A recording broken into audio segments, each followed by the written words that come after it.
Hello job aspirants guys, आज आपके लिए एक न्यू वैकेंसी लेकर के आए हुए हैं। ठीक है, और जैसा कि आप स्क्रीन पे देख सकते हैं, आज की जो वैकेंसी है ना, ये आईटीबीपी में है। ठीक है, इंडियन तिब्बतियन बॉर्डर पुलिस। ठीक है, और इसके किचन सर्विसेज में ये आपकी ड्यूटी रहने वाली है। तो जो लोग भी इंटरेस्टेड हैं इस पोस्ट के लिए, यानी कि आईटीबीपी के किचन सेक्टर्स में काम करने के लिए, गाइस कोई भी काम छोटा नहीं होता है। जब आप सिस्टम के अंदर घुस जाओगे ना, फिर आपके लिए बहुत सारी चीज़ें ओपन हो जाएंगी आगे बढ़ने के लिए। ठीक है, तो आईटीबीपी का ये किचन सर्विसेज है और रिक्रूटमेंट बहुत अच्छी है। ठीक है गाइस, ज़्यादा लोग इंटरेस्टेड नहीं होते हैं, इसलिए आप फॉर्म ज़रूर भरिएगा।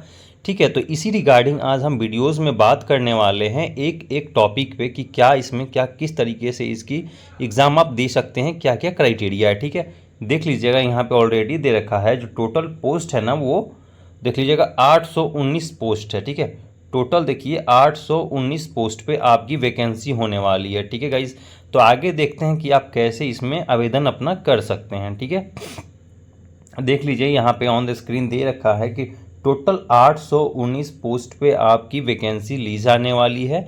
और किचन सेक्टर्स में, मतलब किचन के अंदर ही अलग अलग वेरियस डिपार्टमेंट में आपकी वैकेंसी होने वाली है। ठीक है गाइज, तो आगे इसी रिगार्डिंग हम बात करेंगे। देख लीजिएगा यहाँ पे पोस्ट टाइप की बात करें तो जॉब वैकेंसी है, और पोस्ट नेम की बात कर लें तो किचन सर्विसेज है।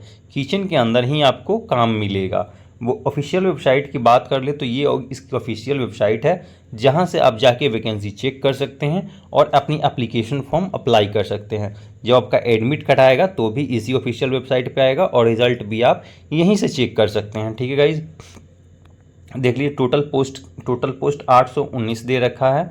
ठीक है, अप्लाई मोड की बात करें तो ऑनलाइन है, यानी कि इस एप्लीकेशन को, इस फॉर्म को आप ऑनलाइन ही आवेदन कर सकते हैं। आवेदन की बात करें कब से शुरू होने वाला है, तो देखिएगा स्टार्टिंग डेट 2/9/2024, यानी कि 2 सितंबर से आपकी इस एप्लीकेशन फॉर्म भरा शुरू हो जाएगा। ठीक है गाइस, तो जो लोग भी इंटरेस्टेड कैंडिडेट है वो 2 तारीख से आप अपना एप्लीकेशन फॉर्म को भर सकते हैं, इसकी डिटेल्ड इन्फॉर्मेशन लेने के बाद। ठीक है, लास्ट डेट की बात कर लें तो 1 अक्टूबर इसका लास्ट डेट रखा गया है। लेकिन बात करें ऑलमोस्ट इसमें 1 महीने का टाइम दिया जा रहा है आपको। ठीक है, तो आपके पास डिसाइड करने का भी टाइम है, आप एप्लीकेशन फॉर्म भरेंगे या ना भरेंगे। पर मेरा मानिए तो कोई भी एप्लीकेशन फॉर्म मत छोड़िएगा इस। ठीक है, जब आप सिस्टम के अंदर होगे ना, तब आप अच्छे से डिसाइड कर पाओगे कि इसके आगे और क्या करना है। पहले आप घुसो तो सही इसमें। ठीक है, तो 1/10/2024 तक लास्ट डेट है, तो आपसे रिक्वेस्ट है आप अपनी एप्लीकेशन फॉर्म जरूर भरें। ठीक है, आगे और बात कर लेते हैं। तो देख लीजिएगा अप्लाई स्टार्टिंग डेट, जैसा मैंने बताया कि 2 तारीख से इसकी अप्लाई स्टार्टिंग हो जाएगी, और लास्ट डेट इसका 1 तारीख रखा गया है। अप्लाई मोड ऑनलाइन, यानी कि ऑनलाइन ही आप इसका आवेदन कर सकते हैं। ठीक है, किचन सर्विसेज का नाम जॉब है ये, और 819 इसकी पोस्ट दे रखी है गाइस। ठीक है, आगे हम बात करते हैं कि रिक्रूटमेंट में क्या इसकी एप्लीकेशन फ़ी रखी गई है। ठीक है, तो देखिए ऊपर ही दे रखा है ITBP kitchen services recruitment application fee. ठीक है, यानी कि जो जनरल कैंडिडेट्स हैं, जो ओबीसी कैंडिडेट्स हैं, और जो इकोनॉमिकली वीकर सेक्शन से कैंडिडेट्स जो आते हैं, वो 100 रुपया आपके लिए एप्लीकेशन फ़ी रखा गया है। ठीक है, डिफेंस सेक्टर्स के जो एप्लीकेशन फॉर्म आते हैं उसकी ज़्यादा एप्लीकेशन फ़ी नहीं होती है, ये एक अच्छा चीज़ है। ठीक है, तो बात कर लें जनरल ओबीसी डब्ल्यूएस की, तो 100 रुपीज़ आपको पे करना पड़ेगा एज एन एप्लीकेशन फ़ी के रूप में। एससी एसटी और ईएसएम फीमेल्स की बात कर लें, देख लीजिए यदि आप एससी से बिलोंग करते हो, एसटी से बिलोंग करते हो, ईएसएम से बिलोंग करते हैं, या फिर कोई भी फीमेल कैंडिडेट्स हो किसी भी कैटेगरी के, तो आपके लिए कोई फ़ी नहीं रखा गया है, आप फ्री ऑफ कॉस्ट इसका अप्लाई कर सकते हैं। ठीक है, देख लीजिएगा पेमेंट मोड ऑनलाइन है, यानी कि ऑनलाइन ही आप इसकी पेमेंट भी कर सकते हैं। ठीक है, तो ईडब्ल्यूएस जनरल और ओबीसी को छोड़ के बाकी लोगों के लिए तो और अपॉर्चुनिटी आपके 100 रुपये भी नहीं लगने वाले हैं। ठीक है गाइज, चलिए आगे देखते हैं क्वालिफिकेशंस में और क्या क्या दे रखा है। तो आपके पास 10th class pass, recognised board से 10th क्लास आप पास होना चाहिए, और आपके पास लेवल 1 सर्टिफिकेट होना चाहिए फूड प्रोडक्शन और किचन सर्विसेज में। ठीक है, यदि आप 10th क्लास पास हैं और कोई भी आपके पास सर्टिफिकेट है लेवल 1 का फूड प्रोडक्शन और किचन सर्विसेज में, तो फिर आप एलिजिबल हो जाओगे। ठीक है, तब आप एलिजिबल हो जाओगे इस एप्लीकेशन फॉर्म को भरने के लिए। चलिए आगे बात कर लेते हैं। देख लीजिएगा this selection process will consist physical efficiency test, PET test होगा, फिजिकल स्टैंडर्ड टेस्ट लिया जाएगा। ठीक है, फिर इसके बाद डॉक्यूमेंट वेरिफिकेशन होगा, फिर आपकी रिटन एग्जामिनेशन निकली जाएगी एंड डिटेल्ड मेडिकल एग्जामिनेशन होगा, ठीक है। उसके बाद रिव्यू मेडिकल एग्जामिनेशन करके फिर आपकी मेरिट लिस्ट जारी कर दी जाएगी, ठीक है गाइज। चलिए और आगे बात कर लेते हैं कि आपको एप्लीकेशन फॉर्म भरते टाइम क्या क्या चीज़ों को ध्यान रखना है, क्या क्या चीज़ें अपने पास रखनी है। दैट इज़ आधार कार्ड, ठीक है।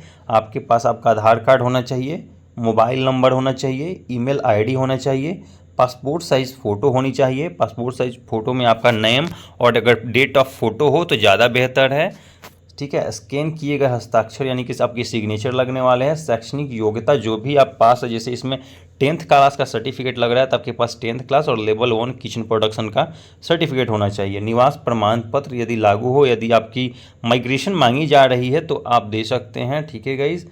जाति गैर क्रीमी लेयर, जिस कैटेगरी से आप बिलोंग करते हैं उस कैटेगरी का आपके पास सर्टिफिकेट होना चाहिए। यदि आप कोई डिसेबिलिटीज़ हैं, कोई विकलांग हैं, ठीक है, किसी भी डिसेबिलिटी या हैंडीकेप्ड स्टूडेंट्स हैं तो भी आपके पास इसकी सर्टिफिकेट होनी चाहिए, ठीक है।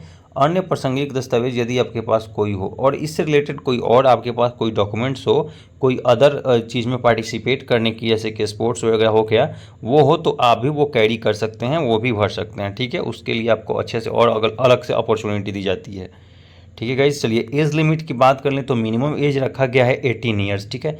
यदि आप मिनिमम एज 18 ईयर्स के एज हो गया है आपका तो आप एप्लीकेशन फॉर्म भरने के लिए एलिजिबल हैं। मैक्सिमम एज लिमिट की बात करें तो 25 ईयर्स रखा गया है, ठीक है। मिनिमम 18 ईयर्स और मैक्सिमम 25 ईयर्स, ठीक है। बाकी कैटेगरी वाइज कुछ एज रिलैक्सेशन भी आपको मिल सकता है। चलिए आगे और कुछ नहीं दे रखा है गाइज, ठीक है।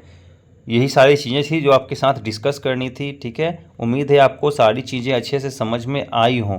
जो चीज़ें आपको समझ में यदि ना आई हों तो प्लीज़ कमेंट बॉक्स में कमेंट कर लीजिएगा, आपके डाउट्स को क्लियर कर दिया जाएगा, ठीक है गाइज़। इस चैनल को सब्सक्राइब कर लीजिएगा, लाइक कर दीजिएगा ताकि आने वाली कोई भी रिक्रूटमेंट सबसे पहले आप तक पहुंच सके, ठीक है। और आप एप्लीकेशन फॉर्म ज़रूर भरें, ठीक है गाइज़। पोस्ट मत देखिएगा कि पोस्ट बहुत कम है और किस डिपार्टमेंट में वैकेंसी है, बट आप ये सोच के चलिएगा ना कि यदि आपकी एक बार गवर्नमेंट जॉब हो गई तो आगे बहुत सारे रास्ते अपॉर्चुनिटीज़ आपके सामने खुल जाते हैं जिसमें आप फिर से ज्वाइन कर सकते हैं, ठीक है गाइज। तो आप एप्लीकेशन फॉर्म को जरूर भरें और आने वाली और वैकेंसी के लिए अपडेटेड रहने के लिए आप चैनल को जरूर सब्सक्राइब करें, ठीक है गाइज। तो thank you so much guys इस वीडियो में, थैंक